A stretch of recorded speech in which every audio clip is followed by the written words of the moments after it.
Ketika Nabi Ayub berdoa, Rabbi animasani yaduru wa antarhamur rahimin. Kemudian apa? Allah perintahkan. Perintahkan untuk apa? Untuk menggugurkan janji dan sumpahnya dulu. Maka bagi siapapun yang saat ini sedang sakit, pengen sembuh, gugurkan dulu janjinya, gugurkan dulu sumpahnya. Jangan berpikir, tapi saya kan nggak punya janji, tapi saya kan nggak punya sumpah. Hei, jangan jadi orang munafik. Kita semua adalah pendosa. Kita semua adalah orang yang sudah diikat oleh perjanjian. Bahkan perjanjian itu diabadikan dalam Al-Quran. Sebelum kita hidup, kita sudah melakukan perjanjian. Di mana ruh sebelum ditiupkan oleh Allah, ruh berjanji kepada Allah. Perjanjiannya diabadikan dalam Al-Quran. Apa perjanjiannya? Alastu birabbikum qalu bala sahidna. Ini perjanjian. Maka jangan merasa diri kita nggak punya janji. Kita janji Allah adalah Tuhan kita. Kita janji Allah adalah Tuhan kita. Begitu kita lahir, disahadatkan oleh orang tua kita. Begitu kita balik, sempurna sahadat kita. Apa itu sahadat?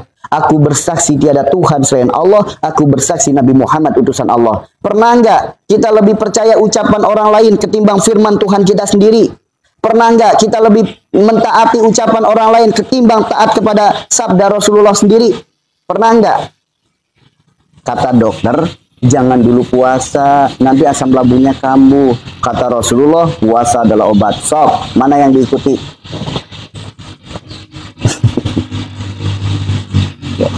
Mana yang diikuti? Ya. Ketika ada lagi, pengen sembuh, pengen rendam celana dalam. Kata Rasulullah, sebaik-baik pengobatan adalah hijamah. Mana yang mau diikuti? Ngerendam celana dalam, ngalungin celana dalam, atau apa namanya? Ikuti berbekam. Yuk. Ayo. Ayo. Ya, makanya semua penyakit, nggak usah ditanya dulu apa obatnya, apa solusinya. Semua penyakit, saya kasih tahu solusinya yang ada di Al-Quran. Real, jelas, jaminan sembuh. Jelas jaminan sembuh jika kita melakukan sebagai bentuk keimanan kita kepada Allah. Sebagai bentuk keimanan kita kepada Allah, ketaatan kita kepada Allah. Lihat, segala kisah hidup kita semua sudah digambarkan dalam Al-Quran dengan kisah-kisah para nabi dan kisah-kisah orang-orang soleh. Udah digambarkan semuanya. Al-Quran petunjuk, sudah belum jadi petunjuk untuk diri kita. Makanya apapun penyakitnya, ikuti jalan sembuh sebagaimana Nabi Ayub sembuh. Penyakit kita, timbang penyakit rematik, penyakit asam urat, penyakit encok, penyakit asam lambung, penyakit batu ginjal, penyakit batu empedu, penyakit asam lambung, penyakit jantung, penyakit paru-paru, penyakit apalagi gondokan, penyakit mata dan lain sebagainya, itu belum apa-apa dibandingkan penyakitnya Nabi Ayub. Penyakit Nabi Ayub, penyakit yang paling parah yang ada di sepanjang penciptaan manusia, itu aja sembuh. Apalagi timbang penyakit asam lambung. Apalagi timbang penyakit batu ginjal, apalagi timbang penyakit batu empedu, sembuh. Nggak usah khawatir, dijamin sembuh. Karena yang menjamin bukan saya, Allah. Lihat firman Allah, lihat dalam Al-Quran surat Al-Anbiya ayat 83. Di situ doanya Nabi Ayub, lihat rangkaiannya. Kemudian lihat Al-Quran surat As-Sod ayat berapa? Quran surat Sod ayat 42. Lihat di situ perintahnya. Lihat sebelum ayat itu Nabi Ayub diperintahkan untuk apa? Menggugurkan janji dan sumpahnya. Apa janji Nabi Ayub saat itu? Nabi Ayub berjanji akan mencambuk istrinya ketika pulang. Nabi Ayub berjanji, bersumpah, aku bersumpah akan aku cambuk istriku ketika pulang. Kenapa Nabi Ayub bersumpah kayak gitu? Karena istrinya nggak pulang-pulang. Namun begitu pulang, ternyata istrinya baru jual rambut. Nah, Nabi Ayub begitu, ya Allah, ternyata aku tadi zolim ya, gitu. Istri lagi jual rambut buat makan, aku malah bersumpah ingin mencambuknya. Allah berfirman, tetap laksanakan janjimu, laksanakan sumpahmu. Maka Allah perintahkan, ambillah rumput untuk mencambuknya. Yang penting gugurin dulu sumpahnya, gugurin dulu janjinya. Ini pelajarannya. Maka siapapun yang pengen sembuh, gugurkan dulu janji dan sumpahnya. Gugurkan. Janji kita itu banyak. Belum teman-teman saat bekerja, masuk di kantoran, masuk jadi PNS, masuk jadi guru dan lain sebagainya. Jadi buruh pabrik dan lain sebagainya. Lihat, ada selembar kertas yang kita isi, yang kita tanda tangani. Apa tulisannya? Perjanjian kerja. Siap bekerja 8 jam, siap bekerja disiplin waktu, siap bekerja sepenuh hati, siap di posisi dimanapun. Prakteknya dalam bekerja ada nggak korupsi waktu? Prakteknya dalam bekerja ada nggak mengeluh? Kira-kira gugur nggak? Yuk. Sok, lihat lagi. Begitu kita bekerja, kita dewasa, kita menikah, di mana seorang laki-laki ijab kabul kepada wali si perempuan. Ya, di mana seorang laki-laki ijab kabul dengan wali si perempuan. Apa sih itu ijab kabul? Siap menanggung dosa dunia akhiratnya, siap membahagiakan lahir batinnya. Begitupun perempuan, ingat yang ditandatangani selembar kertas yang dikasih oleh petugas KUA, isinya apa? Perjanjian pranikah. Apa isinya? Siap menjadi istri yang baik, taat patuh kepada suami. Ayo, dalam rumah tangga, ada nggak sering ngomel ke suami?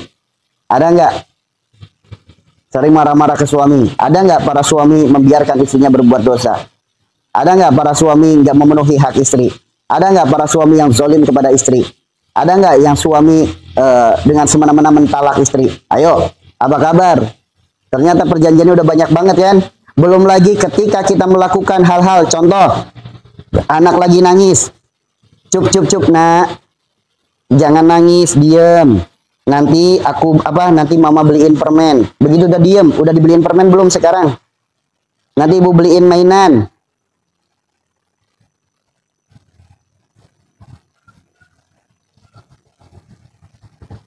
Nanti ibu beliin mainan. Ada nggak? Udah dibeliin belum? Apalagi orang-orang yang janjinya menyebut kalimat-kalimat demi Allah dengan harga yang murah. Contoh lagi, contoh nih. Demi Allah loh ya, baksonya enak. Bersumpah dengan nama Allah dengan harga murah. Lihat Al-Imran ayat 77. Apa ancamannya bagi orang-orang yang bersumpah? Apa ancamannya bagi orang yang bersumpah membawa-bawa nama Allah? Apa? Orang-orang yang dikit-dikit ngomong demi Allah, dikit-dikit ngomong demi Rasulullah, dikit-dikit ngomong janji, dikit-dikit ngomong sumpah. Apa ancamannya? Lihat Al-Imran ayat 77. Apa ancamannya? Allah bersumpah kepada orang yang bersumpah. Apa sumpah Allah? Allah tidak akan memberikan tempat di akhirat. Allah tidak akan menyapanya. Allah tidak akan memperhatikannya. Allah tidak akan mensucikannya. Bahaya nggak? Bahaya. Nah, lalu bagaimana cara menggugurkannya? Allah berfirman kembali dalam Al-Quran surat Al-Ma'idah ayat 89. Sok dibuka. Al-Ma'idah ayat 89. Perjanjian pertama di alam rahim surat berapa? Surat Al-A'raf. Al-A'raf ayat 172. Sok dibuka. Ini perjanjian pertama kita dengan Allah. Al-Quran surat Al-A'raf ayat 172. Ini perjanjian pertamanya. Sok dibuka. Sok dibuka. Al-A'raf ayat 172. Itu perjanjian kita pertama dengan Allah. Alastu bi rabbikum qalu bala sahibna. Ya, jadi semua sudah diabadikan dalam Al-Quran. Petunjuknya ada di Al-Quran, solusinya ada di Al-Quran, nasihatnya ada di Al-Quran, obatnya ada di Al-Quran. Apa yang diragukan? Apa yang masih diragukan? Makanya jangan ada keraguan dengan ayat Al-Quran. Apa yang jadi petunjuk di Al-Quran itulah jalan yang terbaik untuk diri kita. Emang ada solusi, nasihat, petunjuk, obat yang lebih baik dari Al-Quran dan Sunnah? Emang ada. Sok, ada nggak solusi, nasihat, petunjuk, obat yang lebih baik dari Al-Quran dan Sunnah? Kalau ada, tolong saya kasih tahu. Ada nggak solusi, nasihat, petunjuk yang lebih baik dari Al-Quran? Ada nggak?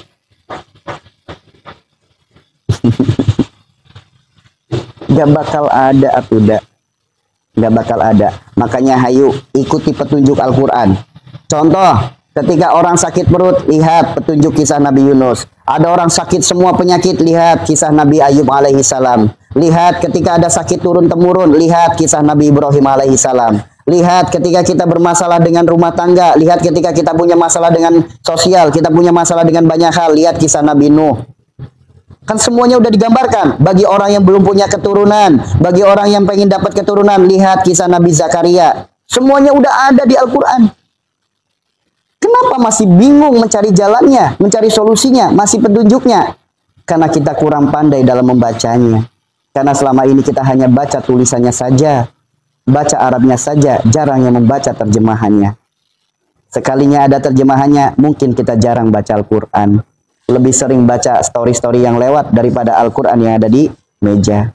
Bahkan Al-Quran ketika mau dipegang harus dielap dulu debunya. Kenapa? Jarang dipegang. Sedangkan HP sampai glowing HP-nya.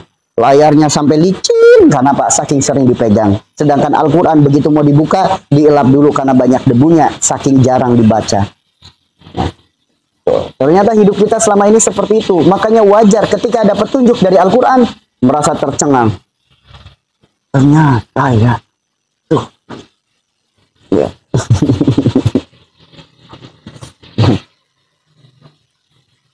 Betul. Betul. Makanya hayu, petunjuknya ada di Al-Quran. Siapapun yang pengen semua penyakitnya sembuh. Bahkan di Al-Quran disebutkan bukan hanya penyakit. Allah kembalikan hartanya. Allah kembalikan anaknya. Allah kembalikan semuanya. Mungkin boleh jadi di saat sakit. Hartanya habis untuk berobat. Di saat sakit dikeluarkan dari kerjaan. Di saat sakit ditinggalkan pasangan. Di saat sakit mungkin nggak dapat perhatian dari anak. Lihat, ketika kita mengikuti cara Nabi Ayub menyebut sembuh, Allah kembalikan itu semuanya. Kalau Allah yang berfirman masih meragukan, hamba macam apa yang ragu dengan firman Allah? Kalau itu petunjuk Al-Quran, masih ragu, manusia macam apa yang masih ragu dengan Al-Quran? Makanya ayo kalau pengen sembuh ikuti petunjuk Al-Quran. Nabi Ayub berdoa, Robbi animasani yaduru antarhamur rahimin. Doalah. Nabi Ayub diperintahkan untuk menggugurkan janji dan sumpah, maka gugurkan janji dan sumpahnya. Bagaimana cara menggugurkannya? Lihat Al-Quran surat Al-Maidah ayat 89. Bagaimana caranya? 1. Bagi makanan kepada 10 orang yang nggak mampu, sebagaimana apa yang kita makan.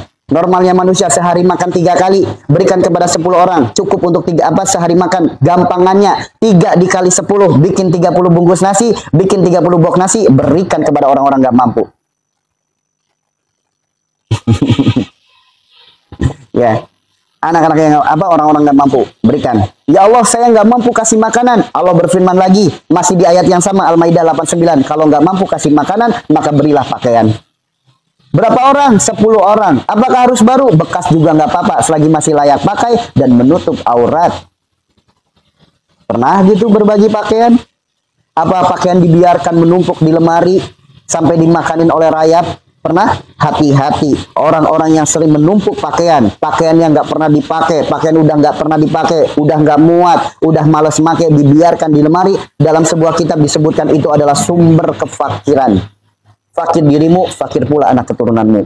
Maka jika ada baju yang udah nggak dipakai, baju itu masih layak, berikan kepada orang yang membutuhkan. Jangan disimpan kelamaan di lemari.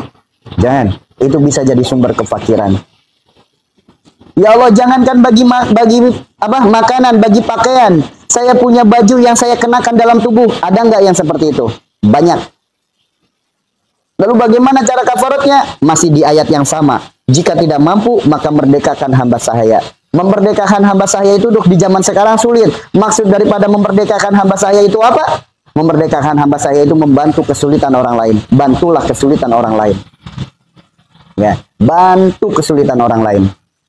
Ya Allah, jangankan membantu kesulitan orang lain. Saya membantu diri sendiri, saya bangun dari tempat tidur saja saya nggak bisa. Saya membantu diri sendiri untuk berdiri dari kursi roda saja saya nggak bisa. Ada nggak yang seperti itu? Banyak. Apakah ada cara lain? Ada. Masih dengan ayat yang sama. Allah perintahkan untuk apa? Berpuasa 3 hari berturut-turut. Petunjuknya ada di Al-Quran. Apa yang masih diragukan?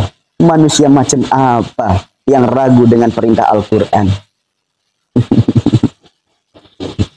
Sok, ayo ikuti petunjuk Al-Quran, sembuh penyakitnya. Kerjakan kafarat.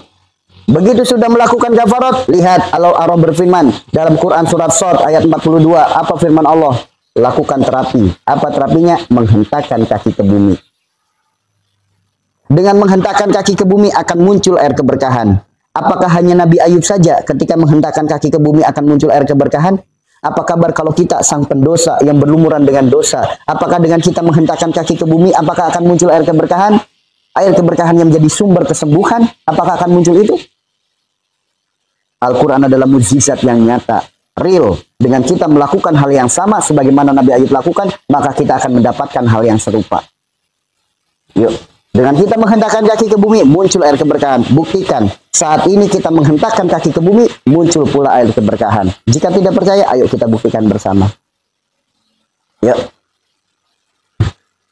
Ya, Satu, doanya ada di Al-Quran Al-Anbiya ayat 83. Itu doanya. Kemudian Allah perintahkan untuk berkafarat. Lihat Al-Quran surat Shad. Ya, lihat. Sebelum Allah perintahkan untuk berikhtiar, Nabi Ayub diperintahkan untuk berkafarat. Kemudian lihat cara menggugurkan janji dan sumpahnya. Ada di Al-Quran surat Al-Maidah 89. Bukti apa lagi? Mau minta bukti apa lagi? Kalau tanya obatnya, saya nggak tahu obatnya, Bu. Saya bukan apoteker. Saya bukan dokter, jadi saya nggak tahu obatnya. Namun kalau ditanya solusinya, insya Allah saya tahu. Solusinya ada di Al-Quran. Ya, solusinya ada di Al-Quran. Ikuti kisah Nabi Ayub dalam menjemput sembuh. Ya, bagi siapapun di sini, apapun penyakit Anda, apapun penyakit kita belum ada apa-apanya dibandingkan penyakit Nabi Ayub. Penyakit Nabi Ayub penyakit yang paling parah sepanjang kehidupan manusia yang Allah ciptakan, sembuh. Apalagi penyakit kita yang misal timbang asam urat doang, timbang asam lambung, timbang darah tinggi, timbang diabetes, timbang sakit jantung, itu belum ada apa-apanya dibandingkan penyakit Nabi Ayub. Sembuh. Makanya Pak, jangan ada keraguan dengan Allah Tuhan kita sendiri. Kebanyakan kita sering ragu dengan Tuhan sendiri. Makanya Pak, penyakitnya pada nggak sembuh-sembuh. Padahal Allah berfirman, wa idza maritu fahuwa yasfin. Itu firman Allah. Jika kita sakit, jika aku sakit, Allah yang menyembuhkan. Namun kebanyakan kita tidak meyakini itu. Sehingga apa? Kita hanya sibuk cari obat tanpa memperbaiki penyebab. Kita hanya sibuk cari obat ke sana kemari. Sedangkan kita lupa dengan yang menciptakan diri. Sok, obat milik siapa? Milik Allah. Kesembuhan milik apa? Milik Allah. Pertolongan milik siapa? Milik Allah. Di mana Allah? Allah dekat, sedekat urat nadi kita. Apakah yang dekat udah didatengin? Ataukah selama ini kita hanya mencari yang jauh? Beli obat di sana, beli obat di situ, berobat ke sana, berobat ke situ. Kenapa yang dekat nggak didatengin? Kenapa yang dekat nggak diutamakan? Justru yang jauh dicari, yang mahal dibeli. Kenapa seperti itu? Atuh. Bukankah kita ini manusia, pabrikan Allah? Allah yang menciptakan kita, Allah yang maha tahu keadaan kita, Allah yang maha tahu diri kita.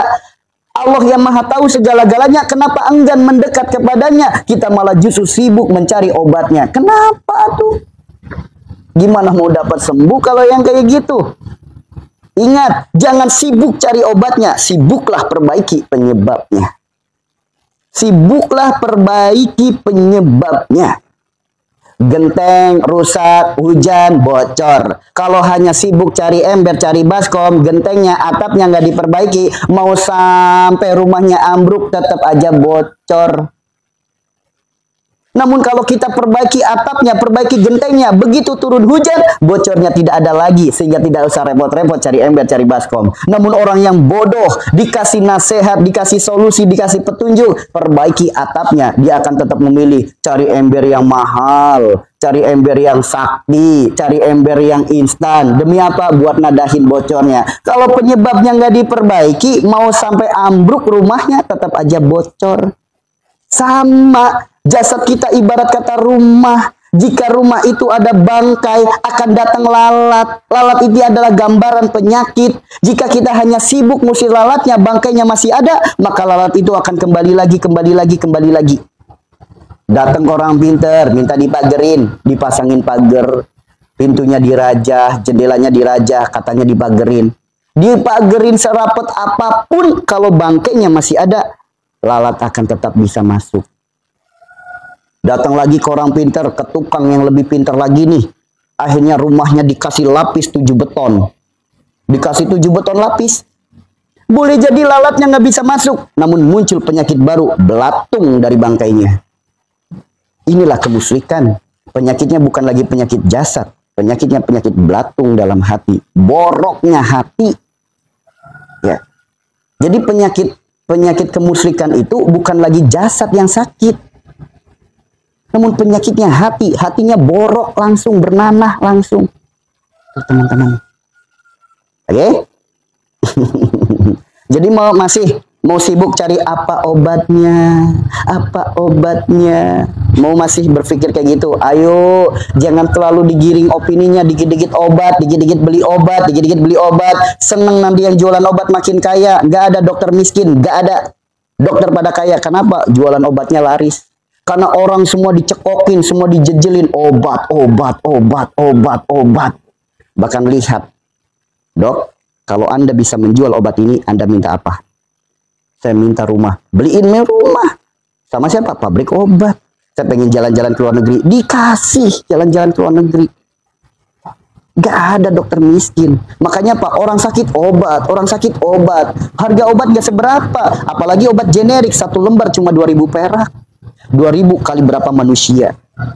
Coba renungkan teman-teman.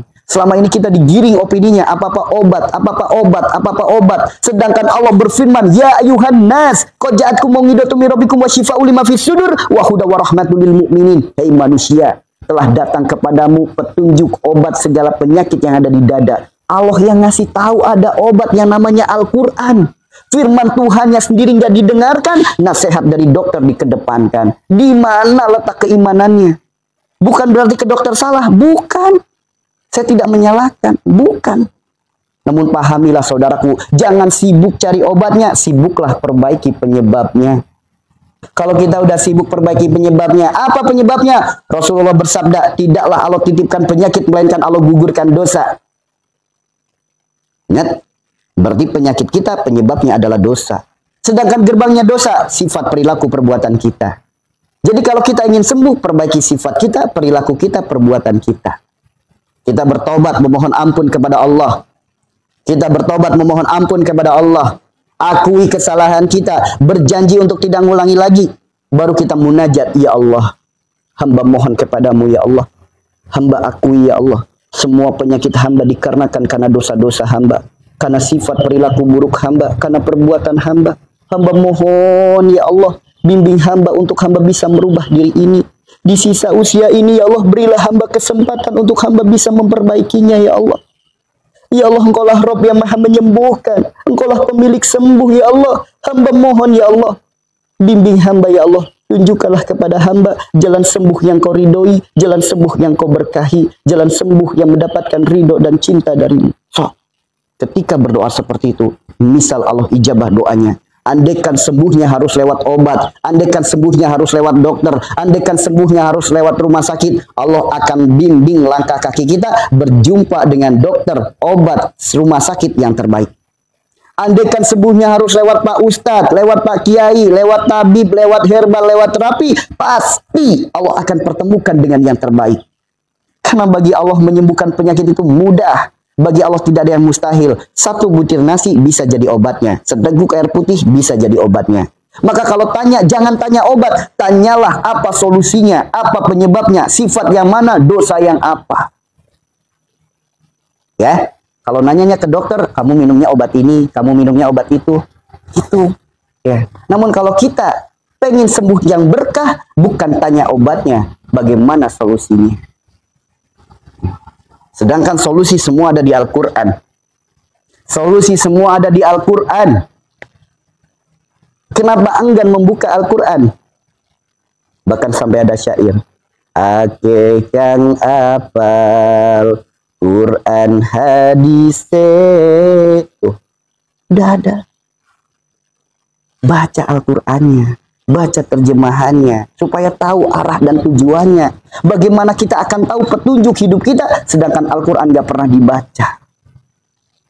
Bagaimana kita tahu petunjuk kehidupan kita, Al-Quran cuma dibaca Arabnya doang, terjemahannya gak dibaca. Emang tahu? Misal kita baca Al-Quran nih, Arab semua, sedangkan kita gak tahu bahasa Arab. Isinya apa kita gak tahu, yang penting baca. Bagus itu, masih mending mau baca Al-Quran. Namun alangkah baiknya kalau kita mempelajari bahasa juga terjemahannya, sehingga kita tahu arah dan tujuannya hidup. Hidup itu bukan dulu tentang perkara makan, minum, tidur, kawin. Bukan hanya itu, guys. Bukan hanya itu. Makanya ayo tadi yang bertanya tentang apapun penyakit, nggak usah banyak pikiran dulu, nggak usah macam-macam dulu pikirannya. Udah ikuti jalan sembuh yang dicontohkan oleh Nabi Ayub alaihissalam. Jalan sembuh yang dicontohkan oleh Nabi Ayub alaihissalam. Ya, ikuti itu. Ya, lakukan terapi Nabi Ayub. Buktikan dengan terapi Nabi Ayub semua penyakit sembuh. Jika kita melakukannya dengan keimanan sebagai bentuk ketaatan kita kepada Allah. Jika melakukannya dengan hal itu Dijamin 100% semua penyakitnya sembuh. Yang menjamin bukan saya, Allah yang menjamin. Mau terapi Nabi Ayub, jaminannya sembuh semua penyakit. Mau nggak terapi Nabi Ayub? Jaminannya sembuh semua penyakit. Ya, jaminannya sembuh semua penyakit. Sok dibuka tuh dah Al-Quran, biar teman-teman tuh tambah yakin gitu apa yang disampaikan. Biar teman-teman tuh tambah paham gitu. Buka Al-Anbiya 83, bener atau enggak. Dibuka Al-Quran surat Shad ayat 42, bener atau enggak. Dibuka Al-Quran surat At-Tahrim ayat 2, bener atau enggak. Dibuka Al-Quran Al-Maidah 89, bener atau enggak. Dibuka lagi Al-Quran Al-Imran ayat 77, bener atau enggak. Semua petunjuknya ada di Al-Quran. Kenapa enggan? Kenapa enggak semangat? Kenapa males-malesan? Ya itulah. Karena cinta kita masih abal-abal. Cinta kita kepada Allah masih rawe. Masih cinta hanya sebatas lisan. Belum bisa bukti. Ya. Tadi tentang perjanjian pertama di alam rahim juga sudah disebutkan dalam Al-Quran. Di sini bukan amalan. Di sini hanya menyampaikan apa yang ada dalam Al-Quran. Ya, lakukan terapi Nabi Ayub. Dengan terapi Nabi Ayub, semua penyakit sembuh. Jika melakukan terapi Nabi Ayub, semuanya sembuh. Kok masih ada orang yang ragu? Tanyakan pada diri Anda sendiri. Kenapa saya ragu dengan firman Allah? Karena selama ini udah digiring opininya. Maka benar yang disabdakan oleh Rasulullah. Akan ada zaman pada umatku. Mereka banyak. Namun mereka bagaikan buih di lautan. Gak punya pendirian. Gak punya kekuatan. Ada ombak kanan ikut ke kanan. Ada ombak ke kiri ikut ke kiri. Apa kata orang diikuti. Apa kata dokter dijalani. Namun perintah Allah Tuhannya. Sabda nabinya gak didengarkan. Terbukti gak sekarang? Terbukti ya tidak. Terbukti. Ya, terbukti. Pasti dan nyata saya sudah membuktikan, Masya Allah. Yuk kita lakukan terapi Nabi Ayub. Buktikan bahwasanya sembuh itu mudah, sembuh itu murah, sembuh itu gratis, tanpa obat, tanpa alat. Sembuh dengan jalan yang mudah. Yuk kita lakukan terapi Nabi Ayub. Semua penyakit. Ya, Al-Anbiya 83 doanya Nabi Ayub. Al-Anbiya 87 88. Orang bukti bahwasanya orang kalau ngeluh akan ditambah kesulitan. Orang sakit ngeluh tambah sulit sembuh. Stop. Pokoknya enak deh kalau kita hidup berpedoman pada Al-Quran dan Sunnah, enak.